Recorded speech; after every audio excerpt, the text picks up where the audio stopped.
hari kelima saya bekerja, semakin optimis Jakarta akan semakin menyala ini. Hari ini memang saya berkunjung ke MRT, saya ingin tahu perencanaan pengembangan seperti apa, dan saya jujur agak tidak menyangka bahwa mereka jauh lebih cepat mempersiapkannya daripada tim transisi.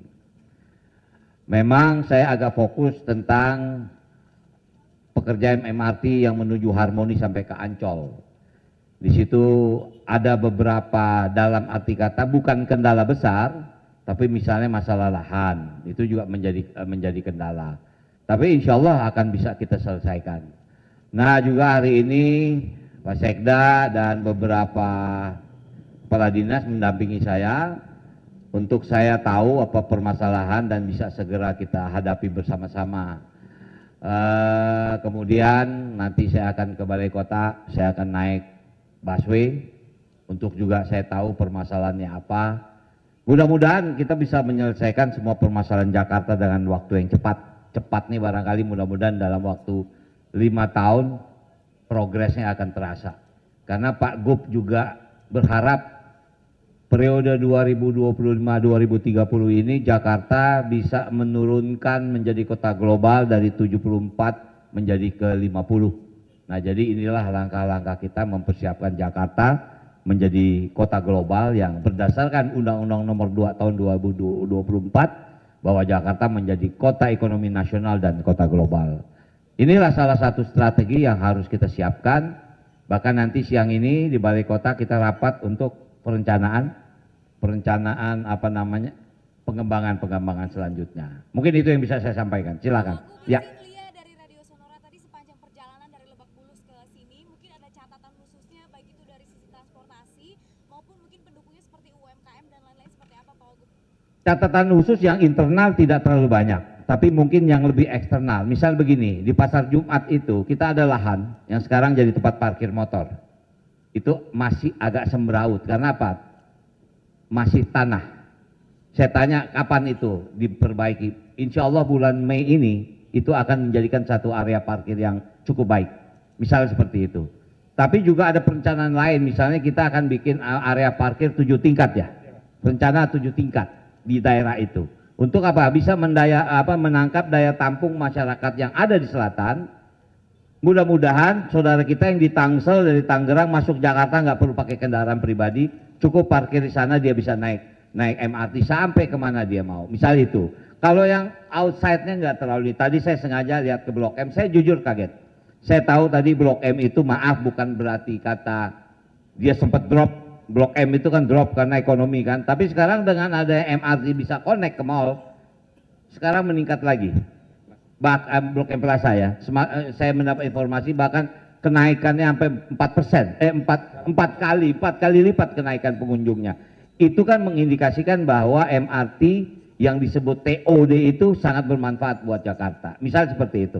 Kalau yang dalam-dalam, tadi saya sudah bicara juga sama Pak Dirut.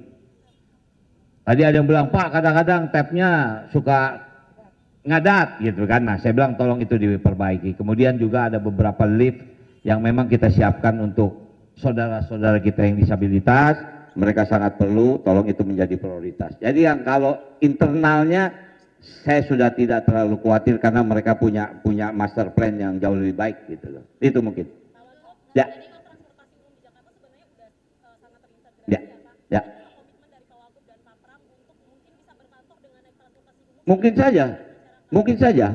Saya bukan apa, ya mumpung di sini ada Pak Sekda, beliau berusaha menempatkan saya di rumah dinas, tapi rumah dinas belum jadi. Jadi saya akan tinggal di rumah saya jauh lebih nyaman kalau saya ke kantor naik MRT. Saya naik dari Lebak Bulus, rumah saya di Lebak Bulus, saya turun di AI, ya mungkin mobil numpang dijemput sini saya ke Balai Kota. Jauh lebih enak buat saya. Tapi kadang-kadang memang tidak mungkin saya setiap hari karena di tengah perjalanan saya mampir juga ke tempat yang lain. Nah artinya bagi saya naik kendaraan umum di Jakarta ini jauh lebih nyaman. Lebih apa ya? Lebih tenang, tidak terlalu pusing kita dengan traffic. Mungkin itu. Pasti, mungkin seminggu sekali saya akan naik kendaraan umum, terutama MRT. Ya. Oke. Ya.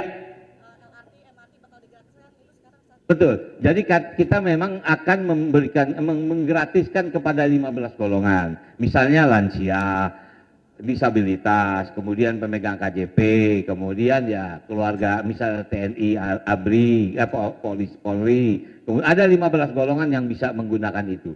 Dan kita juga akan memperluas jaringan. Misalnya kalau kemarin kan Transjakarta.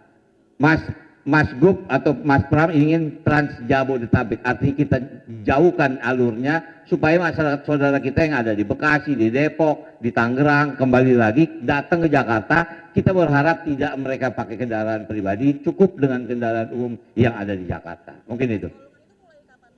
Ya, segera.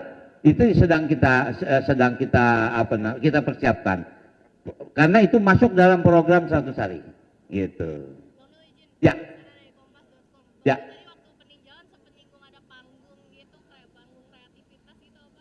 Iya, saya jujur mungkin karena jiwa budaya saya tadi minta izin sama di Dirut MRT. Saya bilang saya minta izin anak-anak saya bisa performance di sini.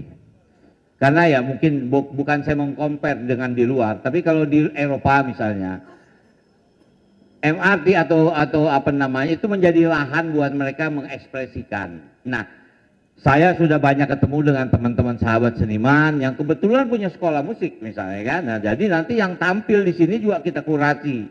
Mereka harus tampil bagus, main juga bagus, sehingga buat mereka yang pertama tempat berlatih. Karena anak-anak kita ini mereka sekolah, tapi dia memerlukan tempat berlatih. Nah, saya lihat ini cukup efektif. Untungnya tadi Direktur MRT mengizinkan. Bahkan sudah ada program itu ya, Rabu Jumat. Nah, mudah-mudahan Rabu Jumat kita lihat sore, kita lihat semua stasiun yang memungkinkan ya, yang memungkinkan gitu. Oke? Ya.